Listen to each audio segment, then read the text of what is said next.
Assalamualaikum warahmatullahi wabarakatuh. Saya Jafar Diatul Elma, NIM 1705520021, ingin menyampaikan hasil diskusi kami mengenai ruang lingkup pemeriksaan. Yang pertama itu ada pemeriksaan rutin. Pemeriksaan rutin itu sendiri merupakan pemeriksaan yang dilakukan terhadap wajib pajak sehubung dengan pemenuhan hak dan atau pelaksanaan kewajiban perpajakannya atau karena diwajibkan oleh Undang-Undang KUP. Nah, selanjutnya itu ada pemeriksaan rutin yang dilakukan terhadap yang pertama wajib pajak orang pribadi dan wajib pajak badan. Itu menyampaikan SPT tahunan atau SPT masa PPN yang dinyatakan lebih bayar. Yang kedua itu ada wajib pajak orang pribadi dan wajib pajak badan yang menyampaikan SPT tahunan PPh yang menyatakan rugi tidak lebih bayar. Wajib pajak orang pribadi atau badan menyampaikan SPT tahunan PPh untuk bagian tahun pajak atau tahun pajak sebagai akibat adanya perubahan tahun buku atau metode pembukuan atau karena dilakukannya penilaian kembali aktiva tetap yang telah mendapatkan persetujuan dari Direktorat Jenderal Pajak. Yang terakhir ada wajib pajak badan yang melakukan penggabungan usaha, pemekaran usaha, peleburan usaha, pemecahan usaha, likuidasi atau penutupan usaha, pengambil alihan usaha atau wajib pajak orang pribadi akan meninggalkan Indonesia selama-lamanya. Itu ada kriteria pemeriksaan rutin yang diatur oleh pasal 4. Itu terdiri dari yang pertama pemeriksaan SPTLB dengan permohonan mengacu kepada pasal 17B Undang-Undang KUP. Yang kedua itu ada pemeriksaan SPTLB tetapi tidak ada permohonan, itu mengacu kepada pasal 17(1) Undang-Undang KUP. Yang ketiga itu ada pemeriksaan atas wajib pajak yang telah diberikan pendahuluan terlebih dahulu mengenai kelebihan pembayaran pajak. Yang keempat ada pemeriksaan SPT yang menyatakan rugi, dulu disebut RTLB. Yang kelima itu ada pemeriksaan karena wajib pajak melakukan penggabungan, peleburan, pemekaran, likuidasi, pembubaran atau akan meninggalkan Indonesia untuk selama-lamanya. Yang terakhir itu ada pemeriksaan karena wajib pajak melakukan perubahan tahun buku atau metode pembukuan atau karena dilakukannya penilaian kembali aktiva tetap.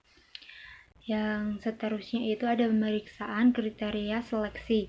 Pemeriksaan kriteria seleksi yaitu pemeriksaan yang dilakukan terhadap wajib pajak dan tentu berdasarkan skor otomatis secara komputerisasi. Selanjutnya ada pemeriksaan khusus.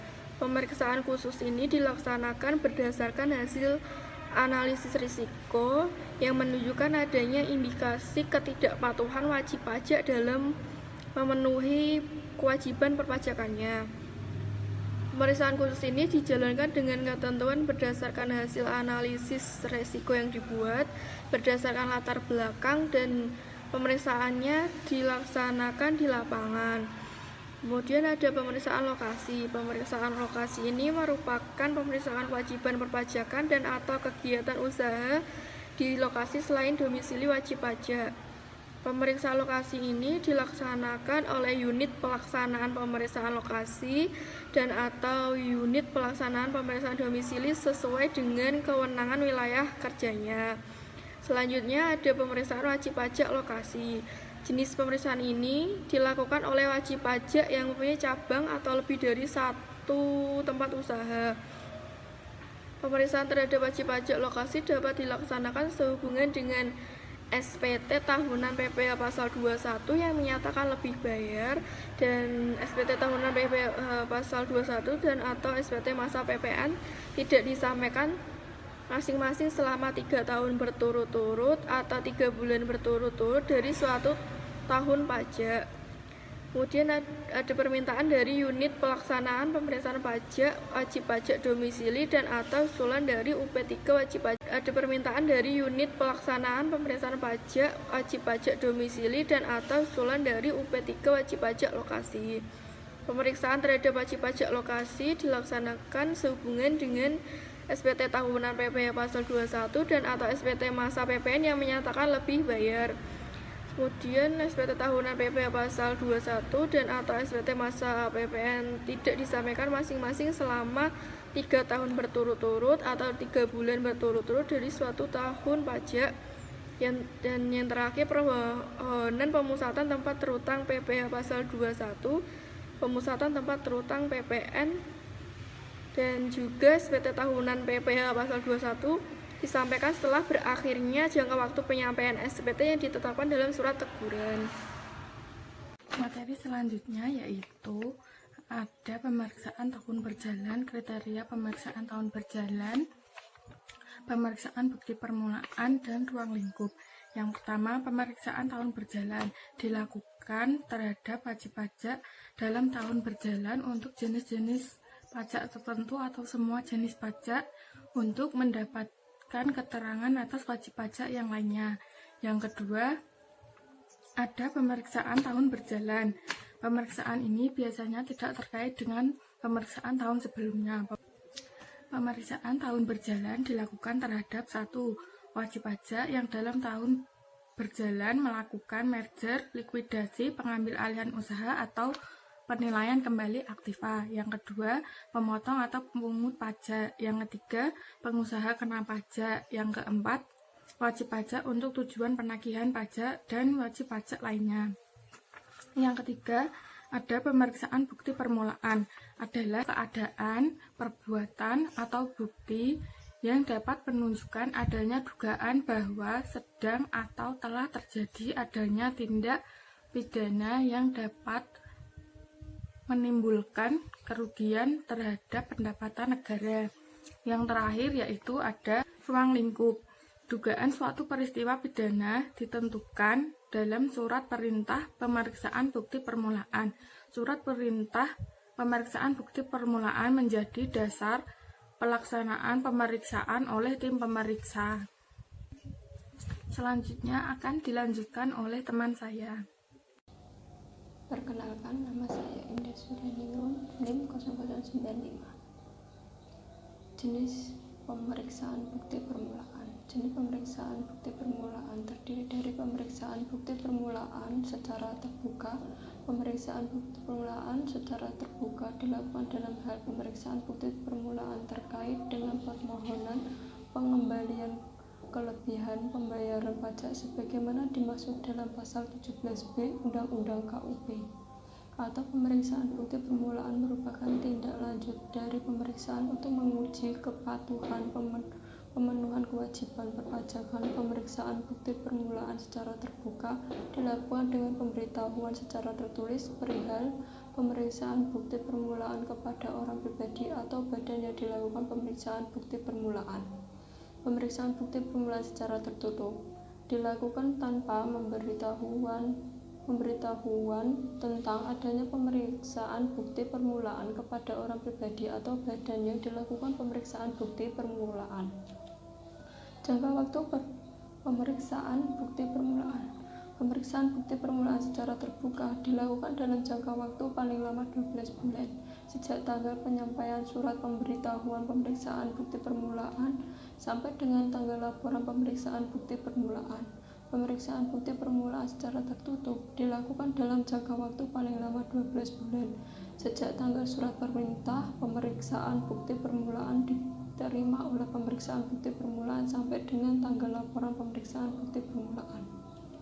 Standar pelaksana pemeriksaan bukti permulaan. Pemeriksaan bukti permulaan harus dilaksanakan sesuai dengan standar umum pemeriksaan bukti permulaan, standar pelaksana pemeriksaan bukti permulaan, standar pelaporan pemeriksaan bukti permulaan.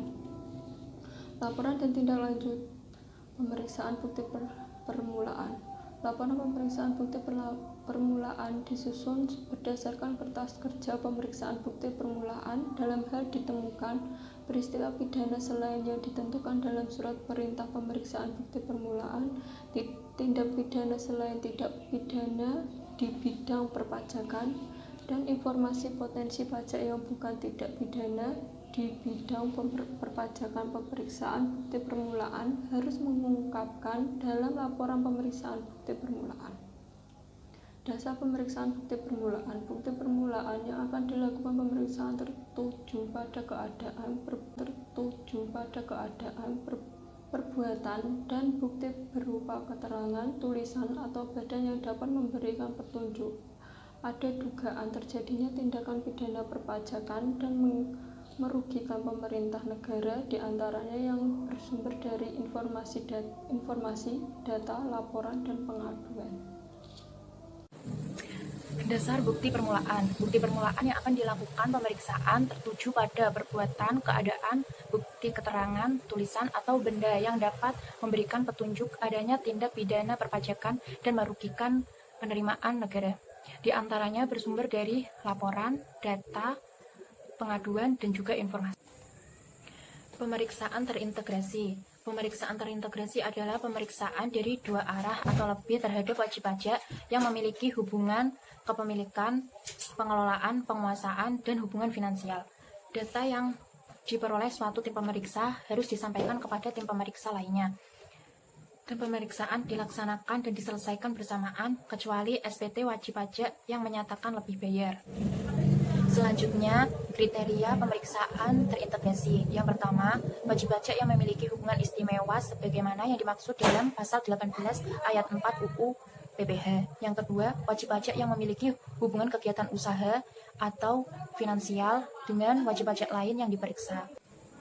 Selanjutnya, tata cara pemeriksaan terintegrasi. Yang pertama, instruksi pemeriksaan dan surat perintah pemeriksaan pajak terintegrasi diterbitkan oleh Direktur P4.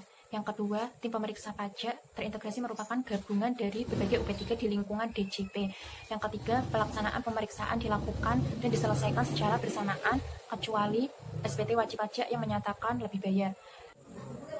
Setiap supervisor yang tergabung dalam pemeriksaan terintegrasi secara berkesinambungan harus melaksanakan rekonsiliasi, ekualisasi, koordinasi, dan melaporkannya kepada Direktur P4. Data yang diperoleh oleh tim pemeriksa terintegrasi harus disampaikan kepada tim pemeriksa lainnya dan dirumuskan dalam KKP dengan tembusan kepada Direktur P4. Selanjutnya, konsep LPP terintegrasi ditelaah dan dikoordinir oleh Direktur P4. Pemberitahuan hasil pemeriksaan terintegrasi disampaikan kepada wajib pajak setelah berkonsultasi dengan Direktur P4 dan tanggapan wajib pajak atas pemberitahuan tersebut. Selanjutnya, apabila dalam waktu bersamaan wajib pajak yang diperiksa secara terintegrasi sedang dilakukan pemeriksaan oleh UP3 lain, maka jenis pemeriksaan tersebut diubah menjadi pemeriksaan terintegrasi. Sekian presentasi dari kelompok kami. Wassalamualaikum warahmatullahi wabarakatuh.